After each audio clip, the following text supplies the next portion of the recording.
Hi, my name is Bente, I'm the Norse Witch, and in today's video we are going to be talking about spirit flight, spirit journeying, head riding, however you want to call it. There are about a million names for this practice. And this has been actually quite the highly requested video because I've been talking about it quite a lot on my channel because I really like practicing it. And that is probably also why my YouTube members and Patreons decided that they wanted to see this video. As you may know, my patrons and YouTube members get to kind of influence what content I post or what topics I make videos on every single month. And this topic very closely bets a witchy vlog. So here we go, a video on spirit flight. As you can see, we are already in the new house. A little bit of a different setup than the last video. Don't get used to this. This is the living room. I will not be filming a lot in this setup, although it looks kind of nice, I have to admit. But kind of comfy. It reminds me of the good old starting out days when I was still always filming on my couch, because this is still the same couch. This is still the same pillows, just the background is a little bit different. Even the lamp is the same one. So kind of gives me throwback feelings. But yeah, don't get used to it. I'm only filming here because I have a screaming cat in my room. Next time, hopefully, I will already be filming in my room, which is also my little YouTube workspace. So, without further ado, let's hop into the topic of spirit flight.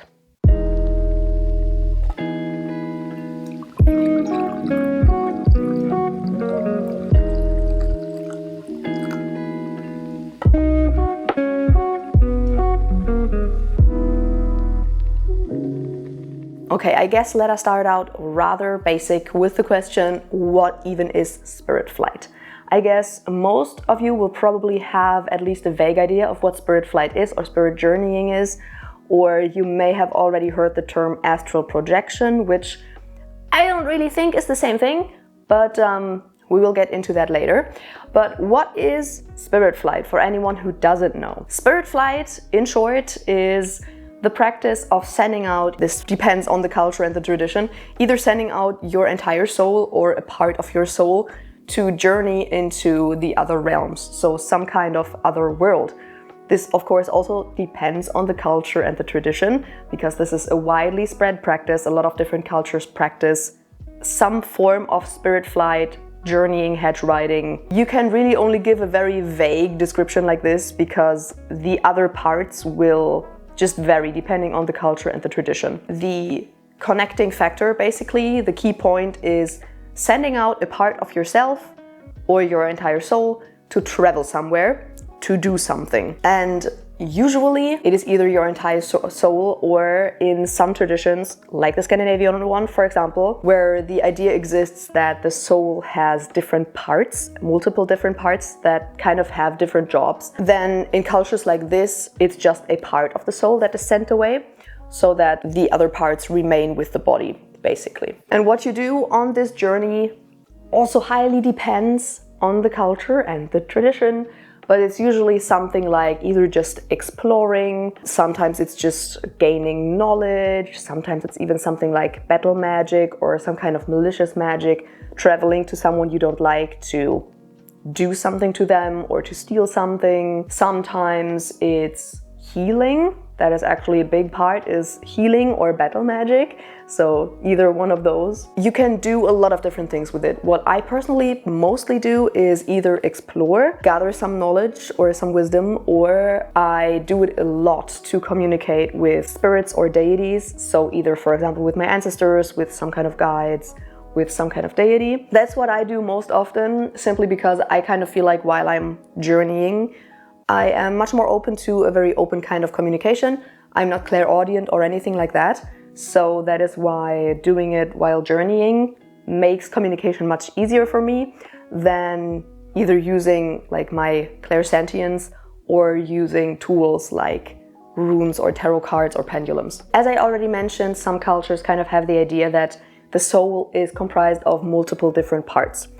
The Scandinavian culture works like this too. How many parts there are and which parts exactly make up the soul, this will differ depending on who you ask, but the general idea is that there are different parts that make up the soul and they kind of have different jobs. So, for example, you have your hugr and your hamr. And these two parts have different jobs. The hamr, for example, is kind of like the shape of your energetic body, whereas the hugr is your mind or your intellect and things like that. That's also where hugin and munin come from. Hugin, hugr, hugin is the thought. So you have these different parts, and you have the hamr and the hugr. And some people would say that when you are spirit journeying, you are sending out your hugr, so your intellect and your mind. And some people say you are sending out your hamr, so your energetic body, like the shape of your energetic body. But in this case, some part of shapeshifting is usually accompanied with the journeying. So it's not like your energetic body just leaves, but people usually say you are traveling in the form of your hamr, so you are kind of shape-shifting into usually an animal form. And there's actually multiple attestations of this in the sagas. This is called hamfarir, so basically traveling in the form of your hamr or as your hamr. And this is usually an animal form. And depending on who you ask, people will tell you different things about which part of your soul leaves your body. I kind of see both as possible depending on what your goal is, because if you're just journeying and maybe doing some kind of like remote viewing situation and you're just journeying and you're not focusing on the shapeshifting part, then I kind of feel like you are probably sending out your hugr. But if you are doing it as some kind of shapeshifting situation, and no, I'm not saying you are shape-shifting with your physical body, but your energetic body. So your energetic body takes the form of some kind of animal. For example, your fylgja, that's possible. And you focus on this and then you go journeying, then I would say you are journeying with your hamr. There is no clear-cut definition for it. Depending on who you ask, people will give you different ideas and opinions. What I basically just wanted to say with this is, depending on whether a culture and a tradition believe in one entire soul or different soul parts, it depends what part travels. Sometimes the entire spirit or the entire soul travels, and sometimes it can be the entire thing or just a part traveling. That totally depends on the tradition and the culture that you are working with. And now the interesting part about this video for you is probably the technique. How do you do this? If you've never done it, it is very hard to kind of understand how it works, because you have to have experienced it to kind of really understand it. That's the same thing for me with astral projection, because yes, I think astral projection and spirit journeying is kind of different. At least whenever I hear people talk about astral projection and spirit flight, people explain it in a very different way. It kind of feels like the sensation is different, and to me that would mean that kind of also the practice is different. I have never done astral projection. I've tried, but I've never succeeded. So I kind of feel like they are different things, but I could be wrong here, because again, I think I have never astral projected. So I could be wrong here, but I think they're two different things. But back to the technique, how do you do it? How do you send out your soul? I will have to disappoint you a little bit, because the technique will differ depending on the culture and the tradition. Again, this is a very, very widespread practice. It doesn't only exist in witchcraft circles, where of course it's a big thing. Probably the biggest thing that people knew and talked about when it came to witchcraft, especially during the time of the witch hunts, were the witches' Sabbath, where witches would fly on their brooms and gather on either the Blocksberg, for example, or Blåkulla, and gather and meet with the devil and eat and feast and maybe have an orgy or whatever the heck the witches wanted to do. So this is probably one of the things that witchcraft is most well known for, but it exists in a lot of different cultures and traditions. Again, in the Scandinavian tradition, it exists. Of course, originally probably stemmed from the Seidr practice. There are quite a few mentions of this in the sagas, but this definitely existed in Scandinavia, throughout Scandinavia, and not only there, but also in various different other cultures, especially a lot of indigenous cultures. Their practices usually entail some kind of journeying, some kind of going to the other world to commune with spirits and to heal and to do battle magic. So in a lot of these shamanic practices, this is a very, very important practice, which of course led to it also becoming a very important practice in core shamanism. I would even say the biggest and most important practice in core shamanism. It is an important practice in a lot of different cultures, a lot of different traditions, and everyone, of course, will do it a little bit differently. And I think the idea or the technique that most people nowadays in like witchcraft and bigger magical circles work with is most probably like the core shamanism technique, but that doesn't mean you have to do it that way. Because the sad part is, while we do know that this was a part of ancient practices, we don't know how exactly the people did it. We know, for example, when it comes to Seder, we know a little bit about what happened around it. We know that, for example, there was a high seat for the practitioner or some kind of platform that they sat on. We know that they had a staff that they used. We know that songs were involved, but we don't really know what went on in the practitioner's head. So that is why when we want to reconstruct it and when we want to do it as well, we don't necessarily know what exactly we have to do. That's a sad fact. Same with witchcraft. We don't know exactly how people were doing it. So we either have to make something up or we can just go with what we know, and that is the technique that comes from core shamanism. And it works. So with that being said, the technique that I will tell you about today, the one that I'm using, sounds rather basic, but for some people it is still pretty challenging. So what you basically do is, first of all, of course, you have to decide on a framework. As a heathen, for me that is very, very easy because I'm working with the heathen, the Norse pagan, the Scandinavian cosmology. So where I am traveling to is between the 9 worlds. If you're, I don't know, a chaos magician, for example, you will be free to choose whatever the hell you want. So for me, the framework is set. But if you are more free than me, then you can do whatever you like. But of course, you should decide on that before you start out. Next up, you have to choose a starting off point. A lot of people will tell you different things about this. Some people tell you that this has to be a place that exists in the physical world. Some people will tell you that it doesn't have to be a physical place. Some people tell you that it cannot be a physical place. It kind of depends. But for me, the starting off point, because I am working with the Nordic cosmology, my starting off point is very simple. Because in the Nordic cosmology, the world tree, Yggdrasil, connects and holds together all the 9 worlds. And whenever you travel somewhere, you travel along the branches of the tree. This is a rather common image to kind of have some kind of world tree that connects different worlds. So a lot of people work with it, but not necessarily with 9 worlds, but a lot of people, especially when they come from core shamanism, they will work with the upper, middle, and lower worlds.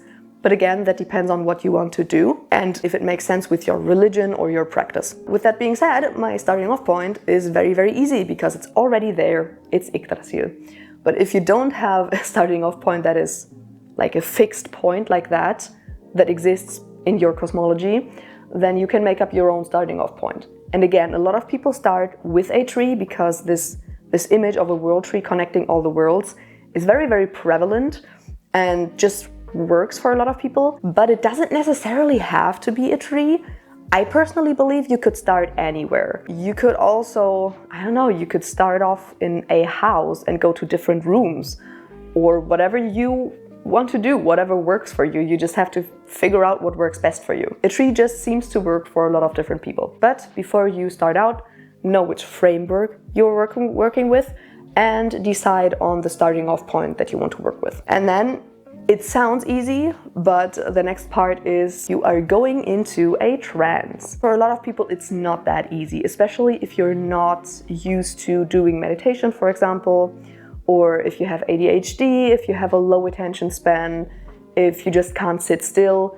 This can become rather tricky for you, and that is usually where people get frustrated and stop and say, I can't do this. Because they can't really figure out how to get into a trance that's deep enough. Because when I'm talking about trance here, I'm not talking about a light meditative state, like an alpha state or something. The state that you are usually in when you're meditating. I'm talking about a deeper state, and that is the delta state. It's basically one step deeper than alpha. How you know that you are there? That is a question I get a lot. For me, I realize that I'm there when the outside world kind of shuts off. I don't hear anything from the outside world anymore. I don't sense it. I don't feel, let's say, the couch that I'm sitting on. I don't feel wind touching my face, you know, like the outside world completely shuts off. And the only thing that exists is in my head and what I'm doing right now while I'm journeying.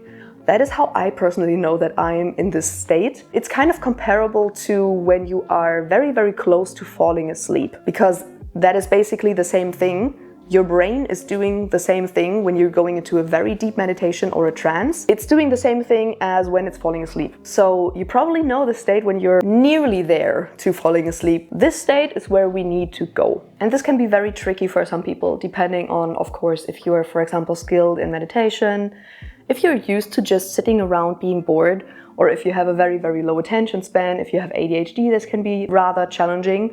Although I can tell you, I have been diagnosed with ADHD and I'm able to do it. So it's not like someone with ADHD cannot, for the life of them, do it. It's possible. It's just maybe a little bit more challenging. But luckily there are things that can help you out that you can try. Something that helps a lot of people to get into a trance is some kind of sound. So either some kind of drumming track or some binaural beats. Even I think I've even heard people use white noise for it. But the idea behind binaural beats and drumming is that this specific frequency in which they are, well, drumming, or that the beats are in, kind of helps your brain go into this deeper state. So that is something that helps a lot of people. And for example, as I already said, with Seidr, we know that sound was involved because there were people around that were helping the practitioner go into a trance by singing specific magical songs for them. Something else that helps a lot of people is specific herbs, either drunk as a tea or, for example, burned as incense. For me, one thing that really, really helps is mugwort, and I know that works for a lot of people. But I also know that some people just can't stand the taste or the smell of mugwort, and that's also completely fine. There's also different herbs that you can use. I mean, one of them being the devil's lettuce. I'm not going on my channel telling you to take drugs, but I mean, that's a thing that some indigenous practitioners do. So if you know how to do it in a safe way and in a safe environment, you can, of course, try that. For me, mugwort works perfectly fine. But of course, as always, before you ingest any herbs, make sure that you research the herb and you know that it is safe for you to drink, because, for example, pregnant people should not be drinking mugwort tea. Keep that in mind. Research your plants before you ingest them, please. This also applies to if you are using ointments or oils. There are different ointments and oils that you can use. Probably the most famous one will be the flying ointment that witches used, which included a lot of poisonous plants, which of course, because it's an ointment, were only used topically, but sometimes apparently also put on the broomstick and then inserted, which of course will make you high as fuck. So I wouldn't recommend that. But there are people out there who make flying ointments, either, yes, with these poisonous plants, but there are also people who make them without poisonous plants. So for example, a lot of people use mugwort oils or something like that. Those are just working magically, energetically, and not with the help of poisonous plants. So if you don't feel comfortable doing that, or if you can't buy it, which, fair, I don't think I've ever seen a flying ointment being sold in Germany, like one with poisonous plants. So if you cannot even get it, a mugwort oil or something like that, or a magical ritual oil that you made yourself, is also completely fine to use. Something that I like to do also is movement. I think that might be to help with my ADHD. When I'm going into a trance, it's either like swaying like this back and forth or side to side. I don't know why, but this very rhythmic movement just kind of helps me calm down. So if you do struggle with just sitting still, then maybe you can just try swaying a little bit. Or a lot of people also like to use movement specifically to get into a trance. So some people dance, for example, to get into a trance, or run in circles or something like that. So that's also something that could help you, that you can try. And now let us say that you are in a trance. What you do is you go to your starting off point, so by visualizing it, or of course, I already hear people screaming, I cannot visualize. You don't have to visualize. You can also conceptualize it. There are a lot of journeys that I've done completely blind because sometimes I see and sometimes I don't, because I'm also not the best when it comes to my clairvoyance. So sometimes I do it blindly, in which case I just rely on my other senses. For example, I feel a lot. That sounds a little bit strange because then you're basically moving around feeling everything. But if you have to do that, then do that. It's fine. But you can still travel even if you can't see. But if you can see, you are visualizing, basically going to your starting off point. So for me, that would be the roots of Yggdrasil. And I just take some time there to really take in my environment. That's a way in which I can really open up to the journeying part of it, is really incorporating all my senses. So I try to not only see, but I try to touch the bark, for example, or the ground beneath me. I try to listen if there are any animals around, if I can hear, for example, the wind in the leaves rustling. I try to smell. I try to incorporate all of my senses, because that way I can really open up to it. Because the thing is, afterwards, we are going to start the journeying. And what is very, very important is that you just let it happen. Usually you have one goal that you want to achieve. So when I am standing at my starting off point, at the roots of Yggdrasil, I'm saying to myself, for example, I want to go to Vanaheimr or to Alfheimr or wherever I want to go, or simply I want to meet my ancestors or whatever I want to do.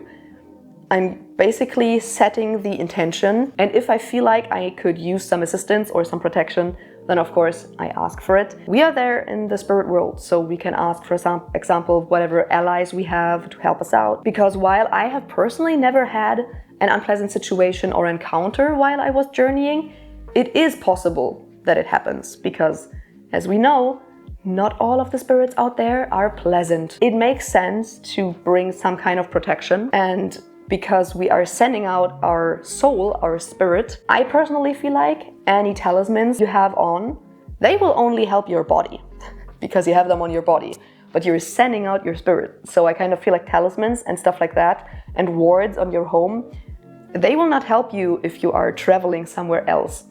So that's why I kind of feel like getting the protection of any allies that you have is great. Especially if you're going to some kind of place that you know is more hostile towards humans, and especially towards anyone, because not all places are pleasant. If you're looking at the 9 worlds, there are some places that are less pleasant than others. So if you already know you're going to a place that is a little bit more dangerous or hostile, then maybe bring some protection. But if you have done that, you have now all of your assistance and you have set your intention on where you want to go, that is where I just let things happen. So I'm standing there at the roots of Yggdrasil and I'm saying, I want to go to Vanaheimr, for example. And then I just let things happen. I'm not forcing a visualization of, let's say, a staircase forming next to me and me going up there. I'm waiting to see what happens. That's the most important part of the journeying, because this is not a visualization or a guided meditation. This is spirit flight. So we have to kind of let things happen, and we have to stay open to whatever happens, even if it feels like it doesn't make sense. On journeys like this, I have been diving deep into oceans and stuff, and I could breathe underwater. Why? I don't know, but we have to stay open to it. Really staying open and not being too critical about it, that is very, very important. Because if you start constantly second guessing what's happening, then you're just hindering the journey. So just let it happen, and afterwards you can look at it critically and think about what things mean. But yeah, let's say you are now journeying. You are on your way, going somewhere, and you are done. You have done whatever you needed to do, and now you want to return to the physical world. What I always do is, and I see that a lot, is I simply go the entire way backwards. So I'm going back to my starting off point, and once I'm there at my starting off point again, I'm kind of releasing the trance, so I'm kind of getting back to my physical body. If you have done some kind of entering meditation thing, then you can do that backwards, for example. Or you can simply start moving your body a tiny little bit, just a little bit, and then a little bit more, to kind of basically pull your spirit back into your body and kind of connect again with the physical world. Please don't do that too fast. Make sure to take your time when you're getting back and to ground afterwards, because it can be very disorienting when you've been traveling for like 30-45 minutes. And trust me, when you're journeying, the time moves by so fast. I've done a lot of journeys where I thought, oh, I was maybe gone for 15 minutes and it was an hour. So it can be very, very disorienting when you're getting back. So that's why I would say never just like open your eyes, stand up and do something else. I know from a lot of people that, for example, they get dizzy or they get sick maybe afterwards if they do that. So really take your time to ground, move your body slowly and then increase the movement. Eating or drinking something afterwards can be great for grounding afterwards. You can also engage all of your senses again, but in the physical world. So touch and feel where you're sitting, look around, listen to the sounds around you. Really anchor yourself in your body again. That is very, very important. And one last thing, because I have found it to be very, very important. Write everything down right after you came back. Because trust me, you will forget. It's insane. When I was traveling and I get back, and I'm doing something else for, let's say, 10, 15, 20 minutes afterwards, I will have forgotten most of the journey after these 15 to 20 minutes. So definitely make sure once you're back to write everything down, every single detail that you remember. I don't know why, but for some reason, otherwise you will forget. And I've heard that from multiple people now. So don't make the same mistakes that I did in the beginning, where I didn't write anything down. And then after, let's say, 2 or 3 hours, I wanted to tell someone about it, but I couldn't remember a thing. And with that being said, that is everything that I have for you today about spirit flight. Again, sounds rather simple, but for some people it can be very challenging. So just don't give up if you struggle with it in the beginning.